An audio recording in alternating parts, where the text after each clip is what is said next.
Pakistan, home to 230 million people, is teetering on the brink of an unprecedented economic crisis.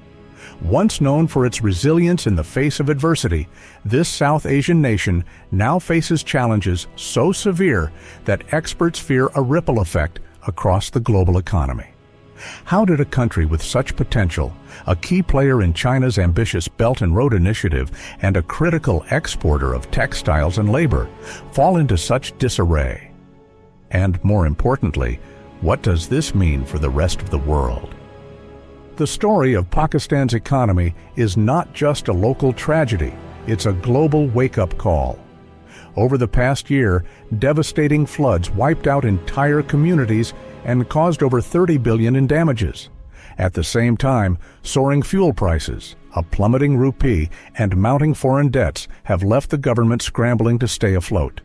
Meanwhile, international loans from the IMF and China have come with strings so tight that they could determine the nation's future for decades to come. If these issues sound dire, they're just the beginning of what we'll uncover. In this video, we'll explore how Pakistan reached this breaking point, the economic strategies being implemented to turn the tide, and the lessons it holds for nations navigating a volatile global economy. Stay tuned because every detail matters, and don't forget to like, share, and subscribe to Economy Explorer. Your engagement helps us bring these crucial stories to life. Historical resilience, the unyielding spirit of Pakistan's economy. In 1998, while much of Asia trembled under the weight of the Asian financial crisis, Pakistan stood defiant. At a time when neighbors like Thailand and Indonesia saw their economies unravel, Pakistan managed to weather the storm with surprising stability. Its currency, though not immune to pressure, avoided the dramatic freefall that gripped other nations. But how did Pakistan, a developing economy heavily reliant on exports and remittances, survive such a financial onslaught while more established economies faltered? The answer lies in a combination of geopolitical strategy, resourcefulness, and sheer resilience. One of the key factors in Pakistan's survival was its minimal reliance on foreign investors compared to its peers. During the crisis, nations with pegged currencies and heavy foreign borrowing found themselves trapped when foreign reserves dried up. Pakistan, by contrast, operated on a smaller scale, with less exposure to international debt markets. Ironically, the very limitations that hindered its growth, such as a less globalized economy, shielded it from the worst of the crisis. The government's tight control over its currency and a reliance on domestic production helped maintain a fragile equilibrium. But resilience isn't just about surviving external shocks. Pakistan's history is punctuated by moments that could have broken weaker economies. In 1998, the same year as the financial crisis, Pakistan faced international sanctions after conducting nuclear weapons tests. These sanctions, meant to cripple its economy, came on top of one of the worst droughts in its history, which devastated agricultural output. Yet, Pakistan not only endured, but managed modest economic growth during this period. It wasn't through grand reforms or abundant resources, but through adaptability and support from its extensive diaspora, who continued to send vital remittances back home. Another remarkable example of resilience came after the September 11th attacks in 2001. Pakistan faced mounting pressure as a frontline state in the global war on terror, receiving a flood of refugees from neighboring Afghanistan and enduring further sanctions and political scrutiny. Despite these challenges, its economy remained functional, driven by the determination of its people and the support of strategic international partnerships.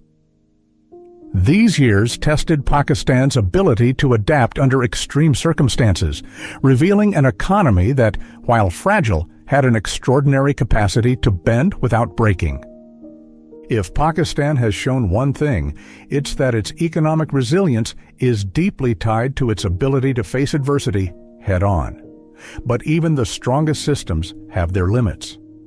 So, What changed to bring Pakistan to its current state of crisis? Let's explore the cracks that have formed in this resilient foundation. Current economic challenges. A nation on the brink. The bustling streets of Karachi, once a symbol of resilience and commerce, now paint a starkly different picture. Small businesses shuttered, markets echoing with fewer buyers, and rising fuel prices, leaving vehicles abandoned. These scenes reflect a deeper malaise, an economy grappling with cascading challenges that threaten its very foundation. Pakistan's current economic turmoil is not the result of a single blow, but a series of interwoven crises that have compounded over time. At the heart of the issue lies Pakistan's dwindling foreign currency reserves, which have fallen to critical levels, limiting the country's ability to pay for essential imports like oil, food, and medicine. With less than 2 months of import cover, the government has resorted to drastic measures such as banning non-essential imports and restricting currency outflows. Yet, these actions have only fueled panic. Black market rates for the rupee have skyrocketed, creating a parallel economy that undermines trust in official financial institutions. This has left ordinary citizens caught in the crossfire, struggling to secure basic necessities as prices soar. Energy dependence is another glaring challenge. Pakistan's reliance on imported fuels has made it acutely vulnerable to global price shocks. The war in Ukraine further exacerbated this vulnerability as oil and gas prices surged, straining the country's fragile finances.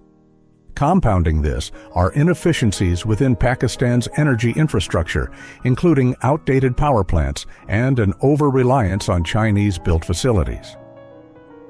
While these projects were meant to bolster the nation's energy supply, their high operational costs and repayment obligations have instead deepened the financial strain.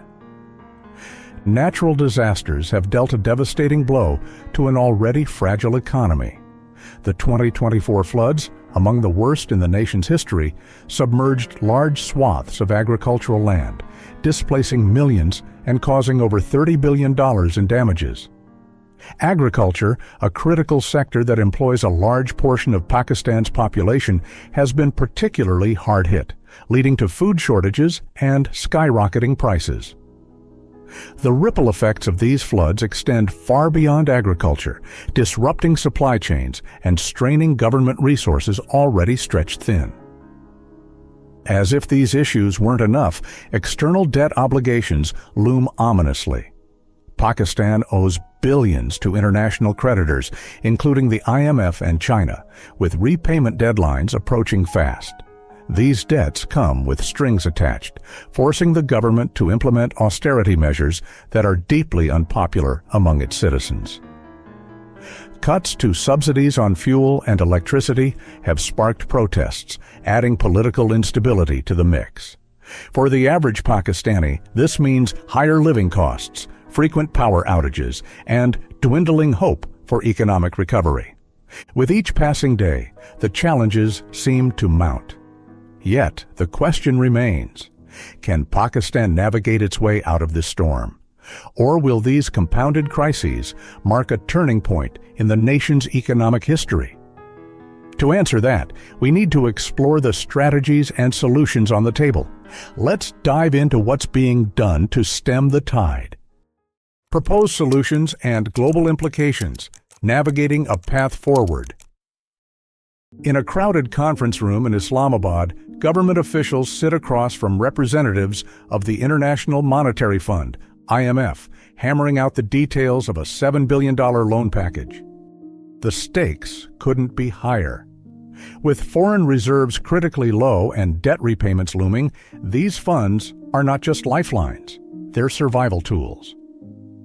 But loans of this scale come with strings attached, and for Pakistan, these strings are both economic lifelines and potential nooses. The IMF's conditions are tough but unsurprising: remove subsidies on fuel and electricity, introduce market-driven exchange rates, and increase tax revenues. For a government already grappling with political unrest, these measures are deeply unpopular. Citizens are bearing the brunt of higher fuel prices and electricity bills, triggering widespread protests. Yet, these reforms are necessary to stabilize the economy, attract foreign investment, and restore global confidence in Pakistan's financial system. They represent a bitter pill, essential for recovery, but hard to swallow for a population struggling to make ends meet. China's involvement offers another layer of complexity. As Pakistan's largest creditor, with over $30 billion in loans tied to the Belt and Road Initiative, China has a vested interest in ensuring its partner remains solvent. While Beijing has extended debt repayment deadlines and offered additional loans, these come at a cost. Critics argue that Pakistan's increasing reliance on Chinese funds risks turning it into a debt-dependent state, vulnerable to political leverage. For China, the stakes are just as high. A default by Pakistan would undermine the credibility of the Belt and Road Initiative, sending shockwaves across other developing nations reliant on Chinese investments. At the same time, Pakistan's government is attempting to diversify its economy and reduce reliance on imports. Initiatives to bolster domestic industries, from agriculture to textiles, are gaining traction. But these solutions require time that Pakistan may not have. Efforts to attract foreign direct investment, FDI, hinge on political stability and infrastructure improvements, both of which remain fragile. Without immediate relief, these long-term strategies risk being overshadowed by short-term crises. The global implications of Pakistan's economic struggles extend far beyond its borders. As one of the world's largest exporters of labor, its remittance flows are crucial to economies like Saudi Arabia, the UAE, and even Western nations. A collapse in Pakistan's economy would disrupt these labor markets, creating ripple effects that could destabilize sectors reliant on Pakistani workers. Moreover, its strategic position in South Asia makes Pakistan a geopolitical fulcrum critical to trade routes and regional stability. A prolonged crisis could invite further external interference, complicating efforts for a sustainable recovery. While the proposed solutions offer glimmers of hope, they also highlight the tightrope Pakistan must walk to avoid plunging deeper into crisis. The question remains, can these measures deliver relief fast enough to stem the tide, or will the weight of their consequences push Pakistan closer to the edge? Let's explore what the future may hold for this embattled economy. The crossroads of Pakistan's economy. As the sun sets over Islamabad's parliament buildings, the looming question remains. Can Pakistan rise from the brink, or is it destined to follow the path of collapse?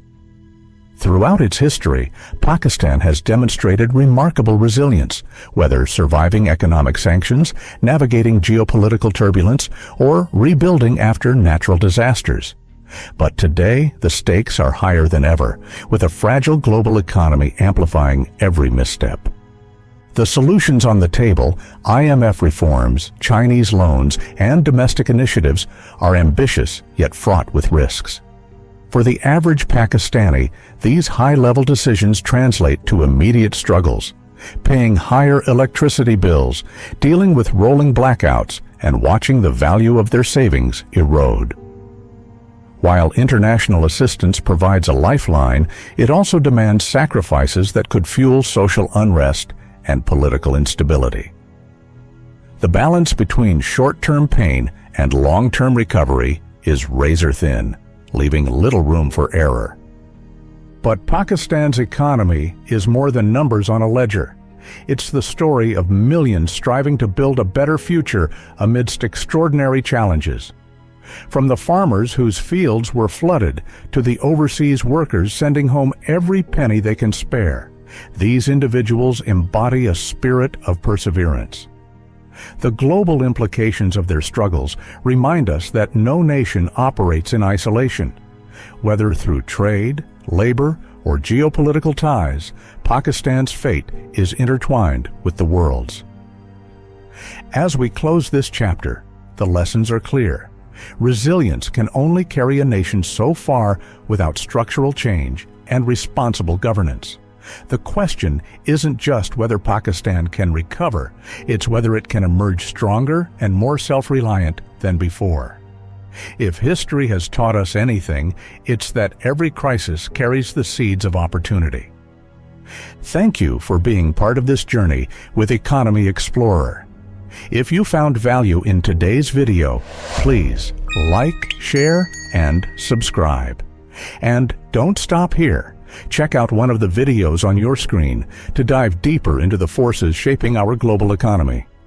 Together, we can explore and understand the economic stories that matter most.